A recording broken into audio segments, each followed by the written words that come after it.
Dear student, आपके अपने YouTube channel global science IQ में आप सभी लोगों का मैं हार्दिक स्वागत करती हूँ।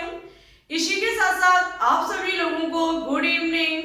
तो जैसा कि आप सभी लोगों ने थंबनेल में देख ही लिया होगा, मैं दिशा यादव आज आपके लिए ऑर्गेनिक केमिस्ट्री का एक इम्पोर्टेंट टॉपिक लेकर के आई हूँ, जिसमें आज हम आपको पॉलीमर मीन्स बहुलक के बारे में जानकारी देने वाली हूँ। आज का टॉपिक आपके सभी मेडिकल एग्जाम के लिए बहुत ही इम्पोर्टेंट एंड कीमती टॉपिक है, क्योंकि इस बहुलक चैप्टर से आपके एग्जाम में एक ना एक क्वेश्चन अवश्य ही पूछा जाता है। आज की क्लास को आप लोग बिल्कुल भी स्किप मत करना, अंत तक देखना, क्योंकि आपको हम 101% भरोसा दिलाती हूँ कि आज की क्लास से आपको बहुत ज्यादा बेनिफिट मिलेगा और आज की क्लास से आप बहुत कुछ सीख करके जाएंगे। तो मेरे साथ क्लास अंत तक देखते रहना, जिससे कि आपको यदि बहुलक चैप्टर से एग्जाम में क्वेश्चंस बने तो आपका बिल्कुल भी गलत ना जाए। ठीक है, तो फिर चलिए अब ज्यादा समय ना लेते हुए बात करती हूँ आज के चैप्टर पर। सबसे पहले मैं बात करूंगी कि बहुलक है क्या, ठीक है। उसके बाद इसके क्लासिफिकेशन पर बात करूंगी और साथ ही साथ कुछ इम्पोर्टेंट बहुलक के बारे में बात करूंगी। और ये हमारी लगभग 40+ मिनट की वीडियो होगी और साथ ही साथ इसमें ऐसा नहीं है कि बहुलक चैप्टर हमारा पूरा खत्म हो जाए, ऐसा नहीं।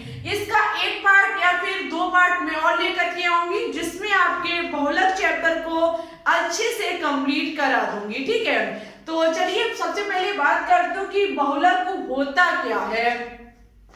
यदि बहुलक की बात की जाए, पॉलीमर की बात की जाए, तो देखो ये उच्च आधार वाले ऐसे यौगिक जो अनेकों छोटे छोटे अणुओं के परस्पर संयुक्त होने से बनते हैं, बहुलक कहलाते हैं। बहुलक जो होते हैं स्टूडेंट्स, सबसे पहले ये उच्च आधार वाले ऐसे यौगिक होते हैं। सबसे मेन पॉइंट यहाँ से बनता है कि ये उच्च आधार वाले होते हैं। ठीक है, और कैसे होते हैं, तो ये उच्च आधार वाले ऐसे यौगिक होते हैं जो अनेकों छोटे छोटे अणुओं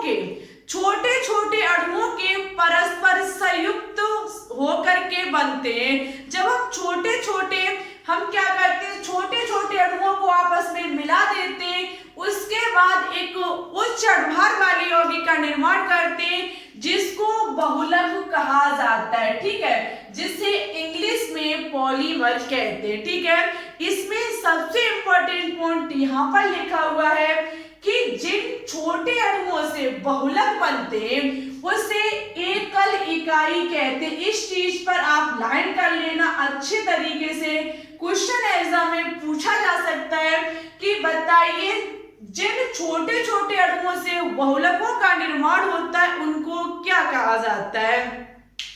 तो जब हमारे छोटे छोटे अणु से उच्च आधार वाली यौगिक बनते हैं, जिन्हें बहुलक कहा जाता है, तो ये जो छोटे छोटे अणुओं के परस्पर संयोग से जो बहुलक बनते हैं, वो हमारे छोटे छोटे अणु जो होते हैं उनको एकल इकाई कहा जाता है। ठीक है, उनको एकल इकाई कहा जाता है। उम्मीद है आपका ये पॉइंट अच्छे से क्लियर हुआ होगा। डाउट हो किसी भी प्रकार का आप हमारे कमेंट बॉक्स में लिख सकते हैं, क्योंकि आपकी बहुत ज्यादा डिमांड पर मैं इस क्लास को लेकर के आई हूँ।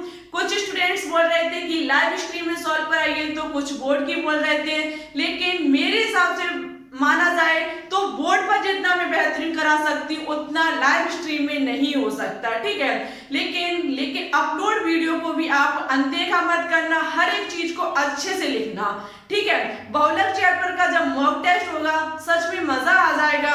क्वेश्चन बहुत ही अच्छे खासे एग्जाम में पूछे जाते हैं। अब मैं बात करूंगी बहुलकों का वर्गीकरण, क्लासिफिकेशन ऑफ पॉलीमर। सबसे पहले मैं बात करूंगी स्रोत के आधार पर बहुलक को कितने भागों में डिवाइड किया गया। मैं ज्यादा कुछ नहीं लेकर के आई हूँ, ऐसा नहीं है कि मैं ढेर सारी बकवास को लिखा दूं, ऐसा बिल्कुल भी नहीं। आगे मेरे साथ अंतर देखते रहना, बढ़िया मजा आ जाएगा बहुलक चैप्टर को पढ़कर, वही चीज लेकर के आई हूँ। वैसे क्लासिफिकेशन तो बहुत आधार पर था, लेकिन स्रोत के आधार से एग्जाम में क्वेश्चंस बनते तो इसको लेकर के आई। और भी हैं आपके, उनको भी बताएंगे, लेकिन ज्यादा नहीं, ठीक है, उतना ही जितना एग्जाम में पूछा जा सकता है। हम इस प्रकार से सभी की डेफिनेशन लिखा दें, हजारों उसमें बातें लिखा दें, तो इससे कुछ फायदा नहीं है, ठीक है। अभी आप देखना हम किस तरीके से पॉलीमर को सॉल्व कराती हूँ, कैसे बहुलक का निर्माण कराती हूँ। 101% में दावे के साथ कह सकती हूँ कि आपने इससे पहले इस प्रकार से YouTube चैनल पर नहीं पढ़ा होगा, ठीक है। यदि ना यकीन हो, ना विश्वास हो, तो क्लास को अंत तक देखते रहना। बहुलकों का वर्गीकरण स्रोत के आधार पर बात की जाए तो ये हमारे 3 होते हैं, प्राकृतिक बहुलक, संश्लेषित बहुलक और अर्ध संश्लेषित बहुलक। प्राकृतिक बहुलक नेचुरल पॉलीमर की बात की जाए तो ये वे बहुलक होते हैं जो प्रकृति में वनस्पति अथवा जीव कोशिकाओं में पाए जाते हैं। ऐसे बहुलक जो हमारी वनस्पति, पेड़ पौधे या फिर जीवों में पाए जाते हैं, ऐसे बहुलक को प्राकृतिक बहुलक कहते हैं। जैसे कि हमारा स्टार्च हुआ, सेलुलोज हुआ, प्रोटीन हुआ, प्राकृतिक रबड़ हुई, न्यूक्लिक अम्ल हुआ, ये सभी हमारे प्राकृतिक बहुलक होते हैं। एग्जाम में पूछा जाता है, बताइए निम्न में से कौन सा प्राकृतिक बहुलक का उदाहरण है, ठीक है, ऐसे क्वेश्चन एग्जाम में पूछे जाते हैं। अब बात करूंगी संश्लेषित बहुलक पर कि संश्लेषित बहुलक क्या है। तो देखो, ये कम आधार वाले यौगिकों से मनुष्य द्वारा प्रयोगशाला में बनाए गए बहुलकों को संश्लेषित बहुलक कहा जाता है। ओनली इतना याद रखना, संश्लेषित बहुलक जो होते स्टूडेंट्स, वो मनुष्य के द्वारा प्रयोगशाला मींस लैब में बनाए जाते हैं, ठीक है। क्वेश्चन में एग्जाम में क्वेश्चन पूछा जाता है कि बताइए निम्न में से कौन से बहुलक मनुष्य के द्वारा प्रयोगशाला में बनाए जाते हैं। तो मनुष्य के द्वारा जो प्रयोगशाला में पॉलीमर बनाए जाते हैं वो हमारे संश्लेषित बहुलक होते हैं। जैसे नायलॉन हुआ, very very important and most important आपके एग्जाम में नायलॉन, डेक्रोन, बेकेलाइट, रबड़, क्वेश्चन 100% पूछा जाएगा। इस चीज को मैं नेक्स्ट क्लास में सॉल्व कराऊंगी, इनका अच्छे से निर्माण बताऊंगी। आज में कुछ जो हमारे कहने का मतलब है छोटे छोटे पॉलीमर बहुलक हैं, जिन्हें हम योगात्मक बहुलक के आधार पर डिवाइड करते हैं, उनको ज्यादा अच्छे से क्लियर कराऊंगी, ठीक है। उसके बाद हम अन्य पर बात करूंगी, बेकेलाइट हुआ, नायलॉन हुआ, इस पर नेक्स्ट क्लास पर चर्चा की जाएगी। आज देखना किस पर चर्चा की जाएगी, ठीक है। अर्ध संश्लेषित बहुलक की बात की जाए तो ये प्राकृतिक बहुलकों से रासायनिक परिवर्तन द्वारा बनाए जाते हैं। अर्ध संश्लेषित बहुलक जो होते हैं प्राकृतिक बहुलक के रासायनिक परिवर्तन से बनाए जाते हैं, जैसे कि सेलुलोज डाइएसीटेट हुआ, वल्कनीकृत रबड़ हुआ और सेलुलोज नाइट्रेट हुआ, ठीक है। तो इतना आपका क्लियर होगा, उम्मीद है। एक बार फिर से बताने की कोशिश करती हूँ कि जो हमारे बहुलक होते हैं ये छोटे छोटे अणुओं के परस्पर संयुक्त होकर के बनते हैं, जिससे ये उच्च भार वाले यौगिक का निर्माण करते हैं, जिसे पॉलीमर बहुलक कहा जाता है। बहुलक जिन छोटे छोटे अणुओं के परस्पर सहयोग से बनते हैं डियर स्टूडेंट्स, उनको एकल इकाइयां कहा जाता है, ठीक है, उससे एकल इकाई कहा जाता है और इस प्रक्रिया को बहुलकीयकरण कहा जाता है। बात की जाए कि क्लासिफिकेशन ऑफ पॉलीमर, बहुलकों का वर्गीकरण 3 तरीके से स्रोत के आधार पर बांटा जाता है, प्राकृतिक बहुलक, संश्लेषित बहुलक और अर्ध संश्लेषित बहुलक। प्राकृतिक बहुलक जो होता है डियर, ये वनस्पतियों और जीवों में पाया जाने वाला बहुलक होता है। जो हमारा संश्लेषित बहुलक होता है ये मनुष्य के द्वारा प्रयोगशाला में बनाया जाता है, जबकि अर्ध संश्लेषित बहुलक जो होता है ये प्राकृतिक बहुलक के रासायनिक परिवर्तन से बनाया जाता है, ठीक है। उम्मीद है यहाँ पर जो कुछ भी लिखा है आपका अच्छे से क्लियर हुआ होगा। अब डियर में चर्चा कर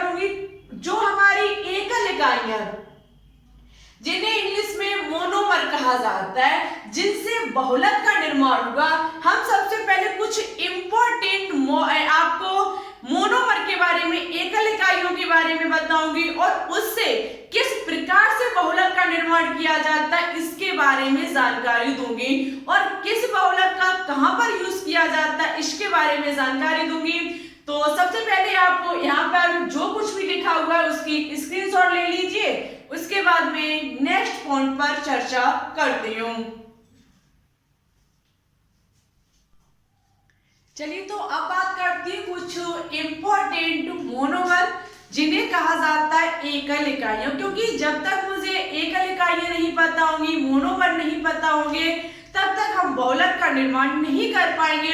क्योंकि डेफिनेशन ही कहती है बहुलक की कि जब कई एक छोटे छोटे अणुओं का जब कई एक छोटे छोटे अणु मिलेंगे तब बहुलक का निर्माण होगा, और उन छोटे छोटे कणों को एकल इकाइयां कहा जाता है। ठीक है, देखो स्टूडेंट्स, जिन एकल इकाइयों से हम बहुलक का निर्माण करेंगे उसके सामने ओनली आपको पॉली लगाना होगा, क्योंकि ये छोटे छोटे अणु होंगे जिनसे एक बड़ा अणु का निर्माण होगा जिसे बहुलक कहा जाएगा। एक छोटा अणु जिससे बड़े अणु का निर्माण होगा उसे बहुलक कहा जाएगा, और छोटा ठीक है और उससे बड़ा बना तो उसे पॉली कहा जाता है। बहुत सारे, बड़ा का मतलब ये नहीं है कि मतलब बहुत भारी, भारी नहीं, बड़ा मतलब एक प्रकार से कहिए एक एथिलीन हम कह सकते हैं। ठीक है, कहिए एक एथिलीन जैसे कि हम एथिलीन की बात करें, ये हमारी मोनोमर है, एकल इकाई है जिससे पॉलीएथिलीन का निर्माण होगा। ठीक है, अब होगा क्या, कई सारी हमारी ये एथिलीन मिलकर के, कई सारी हमारी एथिलीन मिलकर के एक बहुलक का निर्माण करेंगी जिसे पॉलीएथिलीन कहा जाएगा। ठीक है, कई हमारी एथिलीन जुड़ जुड़कर तोड़ के इनसे बहुलक, बड़े बहुलक का निर्माण किया जाएगा। इस एथिलीन के आगे पॉली शब्द लगाना होगा और हमारा पॉलीएथिलीन बन जाएगा। कैसे बनेगा बाद में बताएंगे। ठीक है, बाद में इसी वीडियो में बताएंगे। ठीक है, ऐसा नहीं कि हम नेक्स्ट क्लास में बताएंगे, इसी में बताएंगे। तो ओनली याद रखना, ये एथिलीन एक मोनोमर है जो कि हमारा CH2 डबल बॉन्ड CH2 होता है। फिर है हमारा प्रोपिलीन। प्रोपिलीन भी हमारा एक मोनोमर है जिससे पॉलीप्रोपिलीन का निर्माण होता है। ये क्या होता है, CH2 डबल बॉन्ड, यहाँ से एक H हट जाएगा, उसकी जगह ये मैथिल समूह जुड़ जाएगा, इसको प्रोपिलीन कहा जाएगा। ये भी हमारा एक मोनोमर है। वाइनिल क्लोराइड भी एक हमारा मोनोमर है जिससे वाइनिल क्लोराइड का निर्माण होगा। यहाँ से ये CH3 हट जाएगा और Cl जुड़ जाएगा, हमारा क्या हो जाएगा, वाइनिल क्लोराइड। ठीक है, एक मिनट पानी पीकर आती हूं मैं।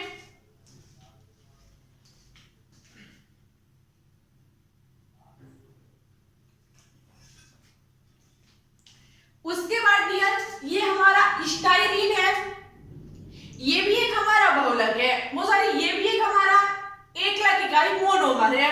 ये हमारा कहने का मतलब है CH2 double bond CH, chlorine को हटा देंगे, C6H5 को ऐड कर देंगे, हमारा स्टाइरीन हो जाएगा। इसी प्रकार से हमारा एक्रोनाइट्राइल होता है जिसे वाइनिल साइनाइड भी कहा जाता है। ठीक है, यहाँ से हम C6H5 को हटाएंगे, Cn को जोड़ देंगे, तो ये हमारा एक्रोनाइट्राइल हो जाएगा। ठीक है डियर, टेट्राफ्लोरोएथिलीन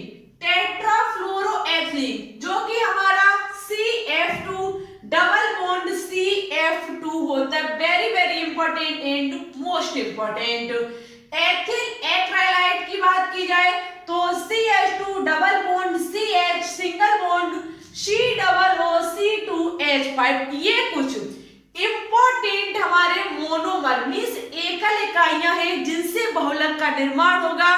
किससे किसका निर्माण होगा अभी बताऊंगी मैं। ओनली इतना याद रखना कि किस मोनोमर का क्या फॉर्मूला है। ठीक है, किस मोनोमर का क्या फॉर्मूला है, और इन मोनोमर के आपको नाम भी याद करने होंगे। जब तक नाम याद नहीं होगा आप कुछ भी नहीं कर पाएंगे। एग्जाम में पूछा जाता है, बताइए पॉलीवाइनिल क्लोराइड बनाने के लिए किसका प्रयोग, किस एकल इकाई का प्रयोग किया जाता है। जाएगा। पॉली को हटा दीजिए और जो शेष बचा हुआ वो हमारी मोनोमर है।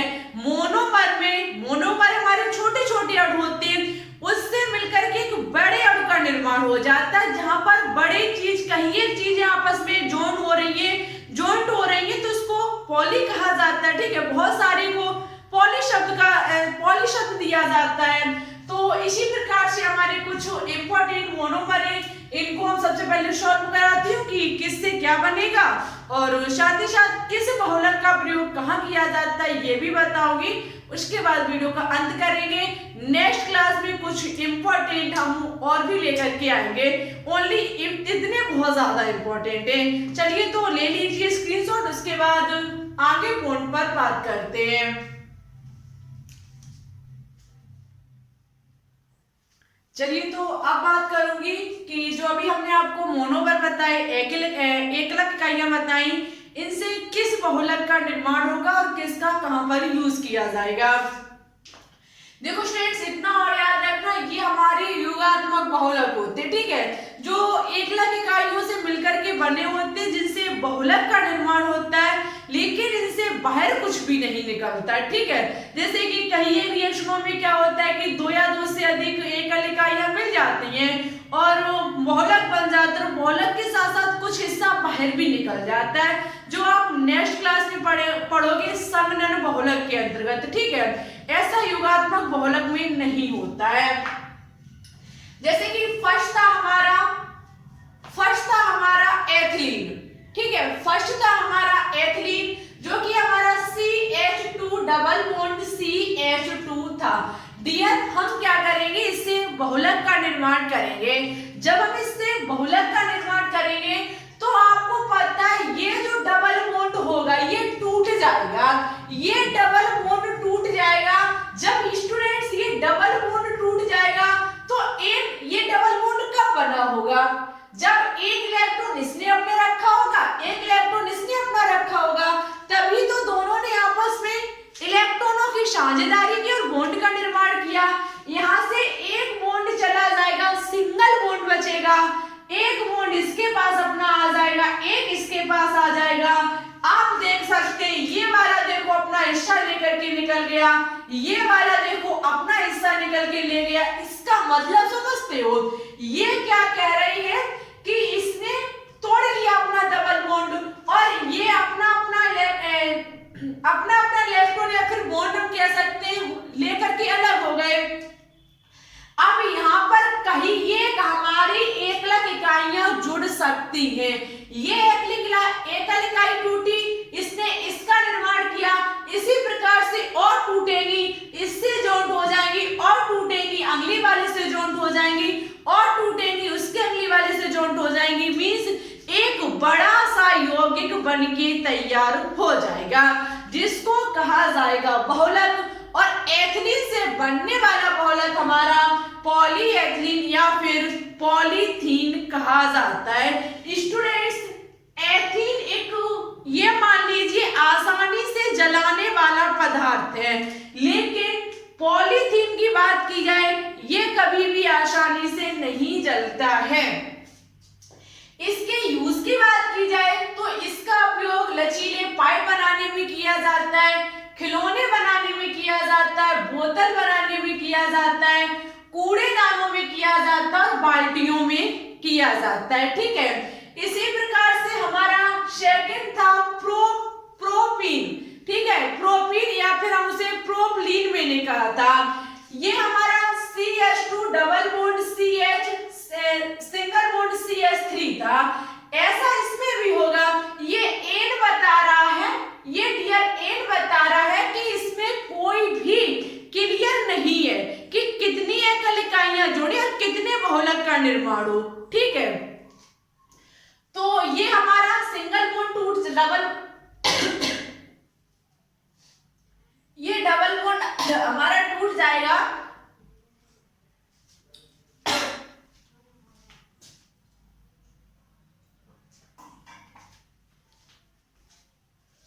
ये हमारा डबल बॉन्ड टूट जाएगा और सिंगल में बढ़ जाएगा और बनने वाला बहुलक हमारा पॉलीप्रोपीन होगा। ठीक है, बनने वाला बहुलक हमारा पॉलीप्रोपीन होगा।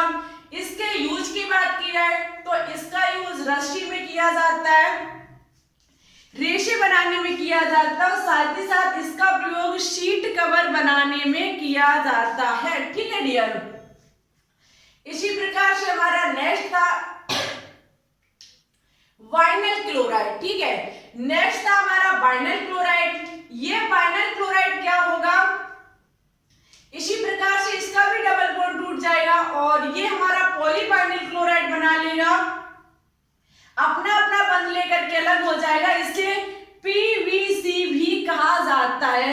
आपने पीवीसी के पाइप भी देखे होंगे। ठीक है, पीवीसी के पाइप भी देखे होंगे और इनका प्रयोग बरसाती बैग में किया जाता है, खिलौने में किया जाता है, कपड़े में भी किया जाता है और इनका प्रयोग पाइप में भी किया जाता है। किसका, पॉलीवाइनल क्लोराइड का। ठीक है, चलिए आगे बात करते हैं कुछ शेष बचे हुए मोनोमर पर। चलिए तो अब बात करते हैं कुछ शेष बचे हुए बहुलक पर। हमारा ये CH2 double bond CH single bond C6H5 जिसे कहा जाता है स्टाइरीन, जो एक मोनोमर है, इससे हमारा बनता है पॉलीस्टाइरीन। ठीक है, ये हमारा क्या होता है, डबल बॉन्ड टूट जाता है, ये हम पहले ही बता चुके हैं।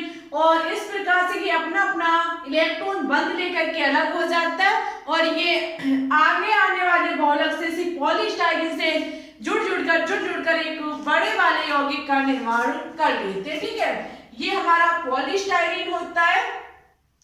यदि इसके यूज की बात की जाए तो देखो लिख लेना, क्योंकि बात यह है कि हमें बोलने में भी थोड़ी दिक्कत हो रही है, तो इसलिए ज्यादा समय नहीं लेंगे, तो इसलिए आपको हम बोलते जा रहे हैं, आप लिखते जाना।